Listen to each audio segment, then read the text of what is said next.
Halo semua, saya Syaf Saifullah. Selamat datang di channel Rubik Kata.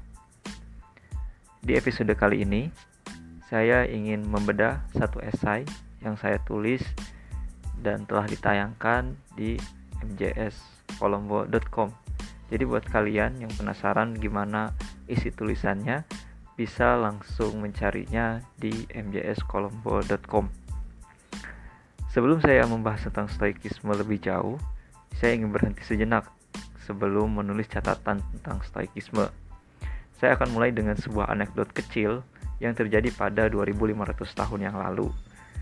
Ada seorang filsuf bernama Zeno dari Citium yang merupakan seorang pedagang kaya raya yang kehilangan kekayaannya dalam sekejap di kapal yang karam.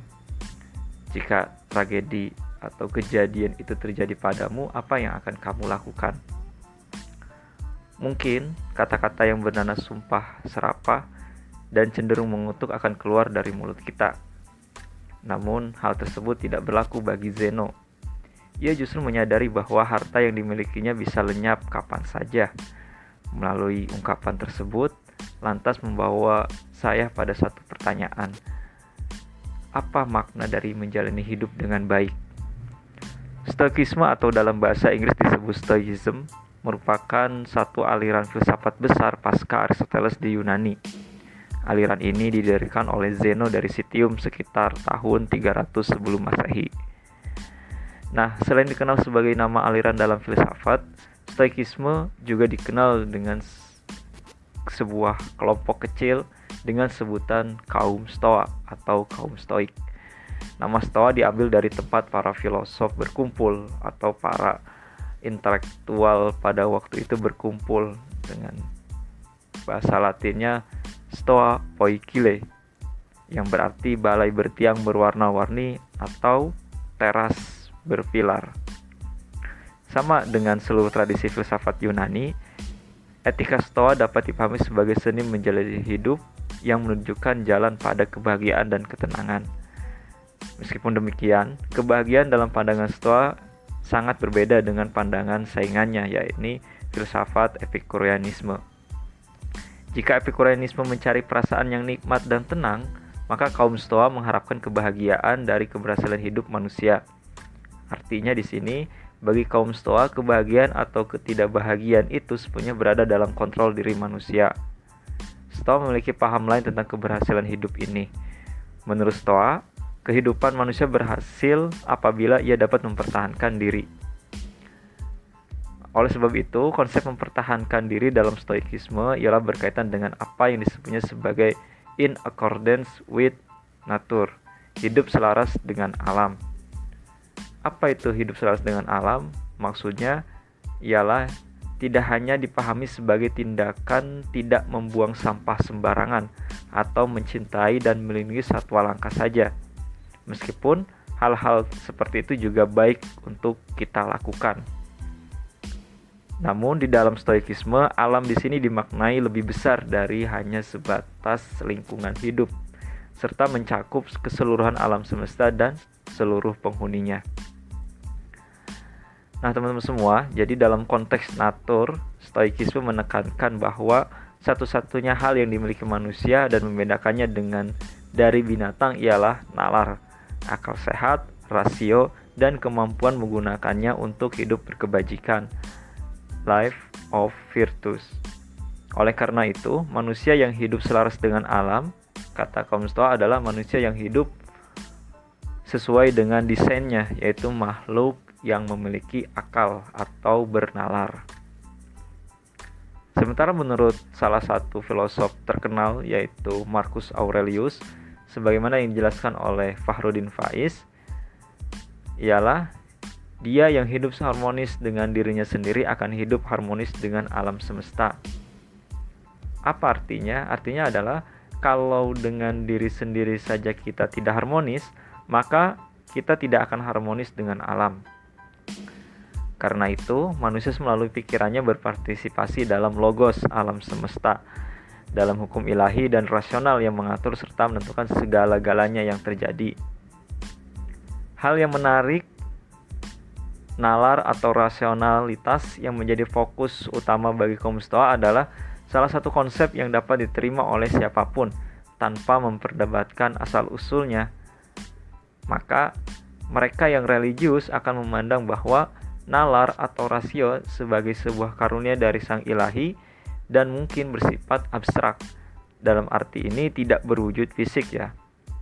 Sebaliknya, bagi mereka yang skeptis dan sangat berpegangan pada sains, mungkin melihat nalar murni atau akal sebagai nalar fungsi biologis bagi manusia.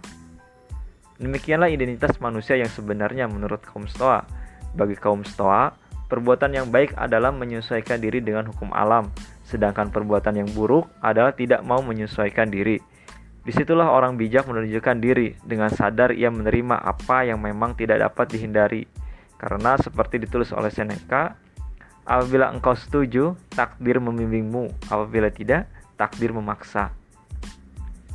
Kenyataan di atas menunjukkan bahwa mau bagaimanapun juga, kita sebagai manusia tidak bisa lepas dari yang namanya takdir semesta. Di sisi lain, kita juga dapat melihat pandangan utama kaum Stoa perihal kebebasan manusia.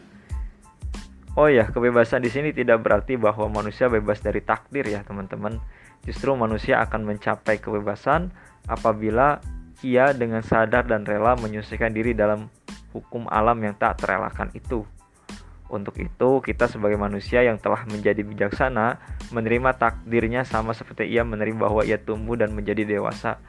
Kedengarannya mungkin sederhana, tapi coba kita renungkan baik-baik. Menurut Frans Magnisuseno, seorang Romo ataupun filosof Indonesia, cita-cita kaum Stoa sebetulnya mirip dengan hasrat dasar etika Jawa.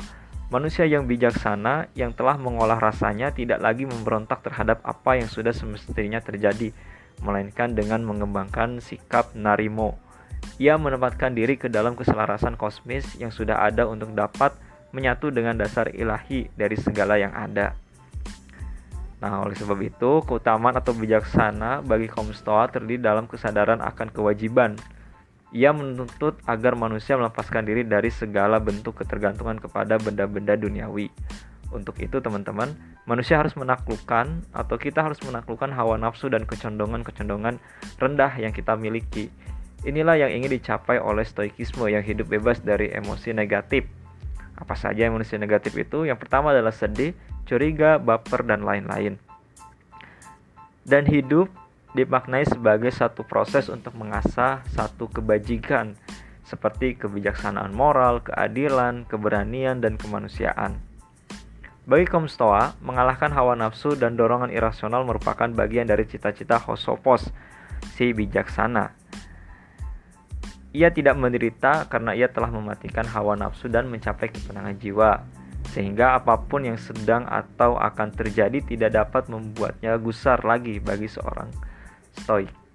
Demikianlah jika kaum Stoa yang masuk ke dalam bahasa-bahasa dunia hari ini dan tetap dikagumi. Jadi tidak heran Stoikisme ini menjadi satu paham filsafat yang tengah digandrungi oleh generasi milenial hari ini.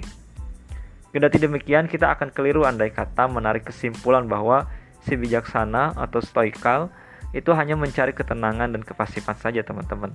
Ketenangan bagi baik batin ya justru mendorongnya untuk mengambil bagian aktif dalam kehidupan masyarakat terbuka.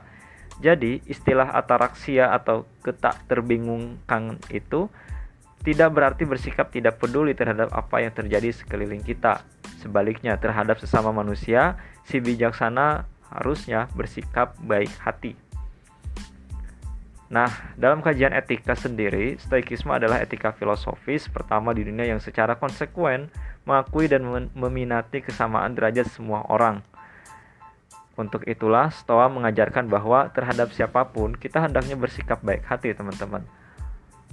Copleston, sebagaimana yang ditulis oleh Frans Magnisuseno, merumuskan cita-cita persaudaraan universal Stoa sebagai berikut.